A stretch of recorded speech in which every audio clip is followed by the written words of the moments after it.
Ассалаумалейкум достар. Бүгін Photoshop арқылы мен бүгін 3 баннер жасадым. Соған ұқсатып сіздерге жасауды үйретемін. Жарайық дейді. Мысалы, мен бүгін осындай баннер жасадым. Осыған ұқсас баннер жасаймыз ба? Жасайық. Мен сіздерге көрсетейін, үйреніңіздер. Босқа жатпаңыздар деген ба. Бисмилля деп Photoshop'ты ашайық. Ноутбугым шулап жатыр ғой, кәдімгі. Айқайлап кетті. Бүгін әжептәуір жұмыс жасады. Create new дейміз. Размер примерно осылай создавать етіп алайық. Сосын жерге қай суретімізді қойайық. Ал кеттік, суретімізді қойайық. Осы сурет қой. Осы суретімізді қоямыз.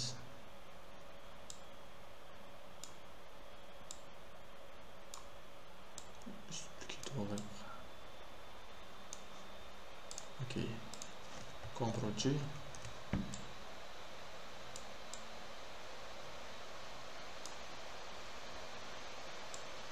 Осылай қойып қояйық. Окей.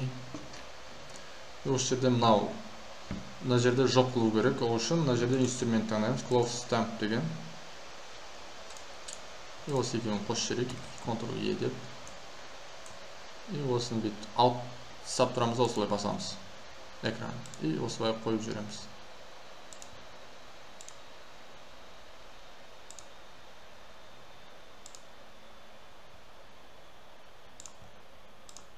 Басып жібереміз.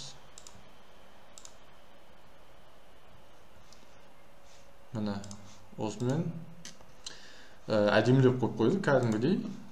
Енді мына адамды выделить ету керек. Ол үшін өте жылдам жол бар. Select subject, осы слой таңдап аламыз. И осыны аламыз. Ctrl-S, Ctrl-V деп новый слойға копировать етіп аламыз.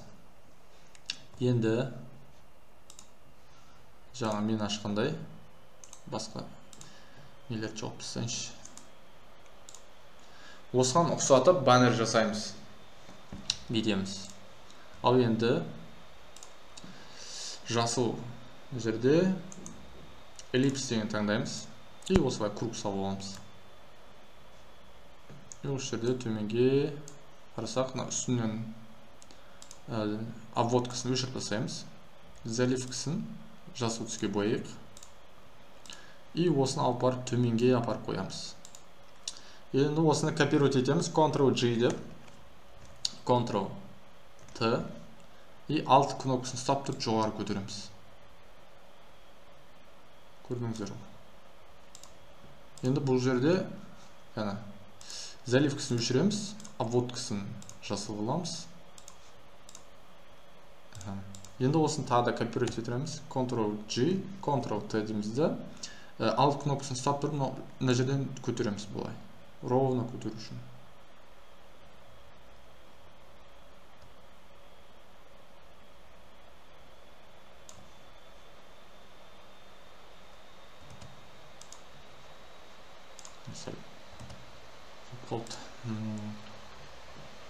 Жаңағыдай alt кнопкасын ұстап тұрып жоғары көтереміз. Болды. Енді тағы да бір рет жасайық. Ctrl-G деп копировать етеміз. Ctrl-T.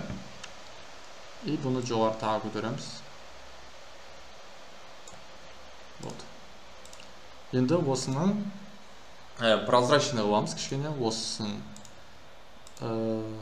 мынаны бір 84 төмендетіп кете береміз. Каждый слой кете береміз. 64. И осыны 22 деп қоямыз. Міне, осыны әдем болып шықты.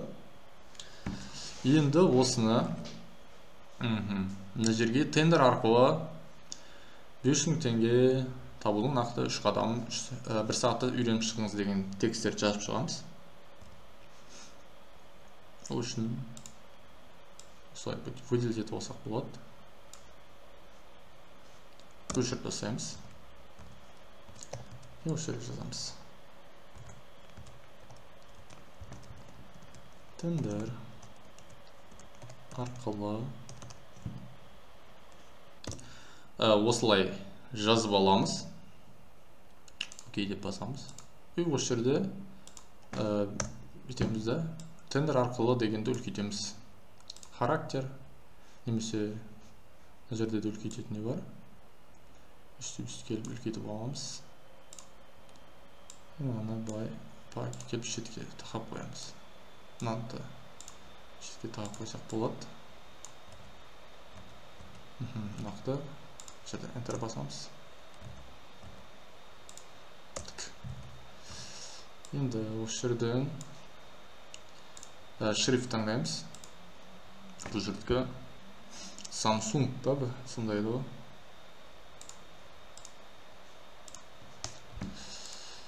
Енді осыны аламыз да үлкейтеміз. Ctrl-T и астыға тартамыз.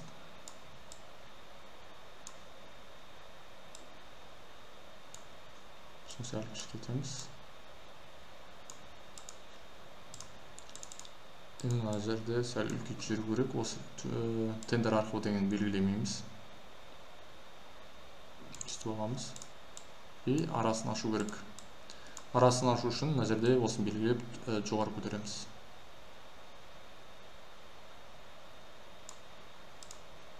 Плечкін бас жереміз. Сәл бай тартайық. Енді осы жерге төменге тегін мастер-классқа тіркелу үшін подробнее басыңыз деп жазамыз.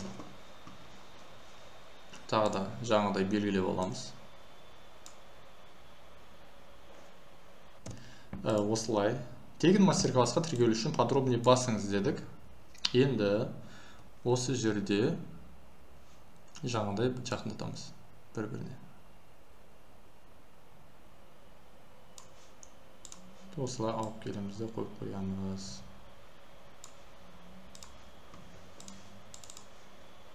Арасын сәл ашып қой.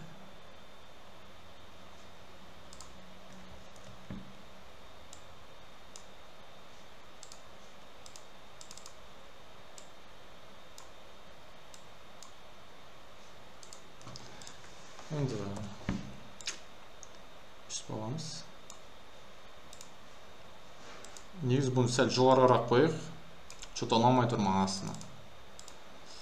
Енді осыны үлкейтейік. Шрифтін бір Gilroy деп қойық. Регуляр емес, болтқа қойық. Енді осы шрифтін тағы да үлкейтейік.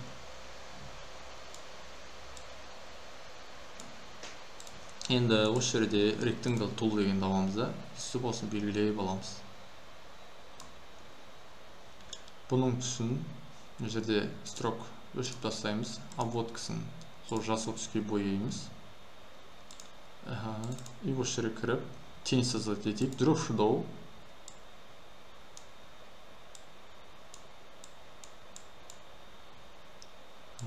Теннің түсін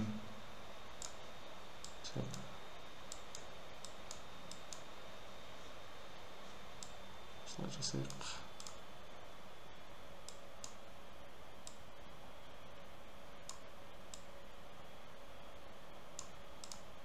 Белый қыламыз ау дейм.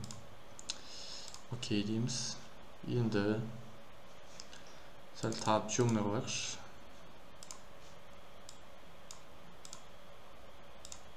Осылай қоямыз. Енді Rectangle төменге қойық. Мінекей. Енді мынау мышка сияқты басамыз. Жақындатамыз. И осы сәл бет тартамыз.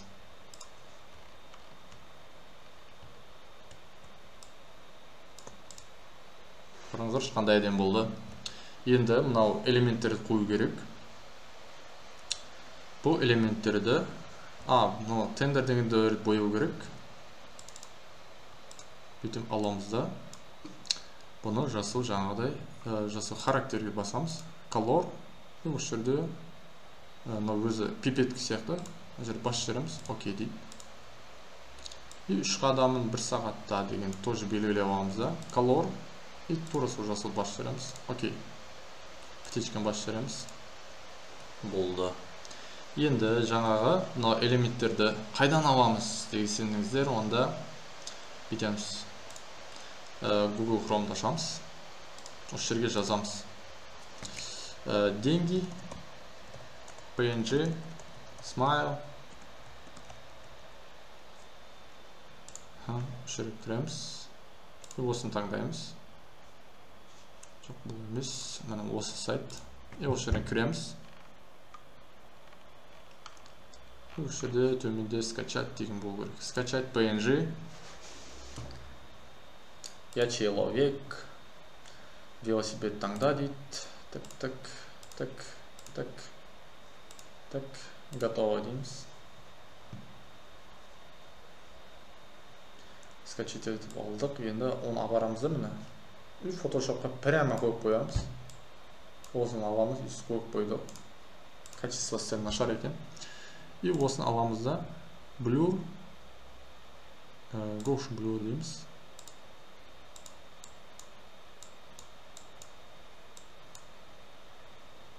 Окей деп қойып қоямыз. И осы шетке қойып қоямыз. Енді бұл жерге молния деп жазып қояйық. Молния PNG. И осыны жоқ бұл емес. Мінекей, жоқ бұл да болмайды. Қайсын скачать етсек болады екен. Emoji молния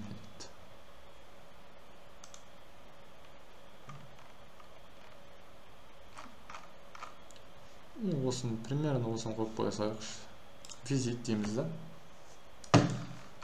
Төменге барамыз. Скачать PNG. Тура жаңағыдай. Я человек. Осы жерде мотоцикл таңда дейді. Мінекей. Готово дейміз. Енді тоже скачать етіп алдық. Апарамыз. И осы молниямызды қойып қоямыз. Сәл кішірейтейік. И тоже фильтрға кіреміз. Blur, motion blur.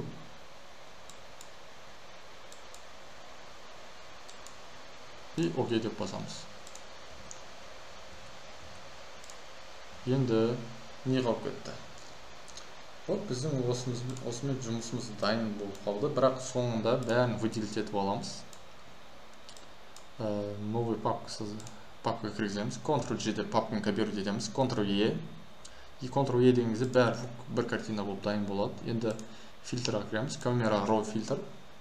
Цвета коррекция қылып, баннеріміздің түсін әдемілеп жүреміз да, бұл жерде.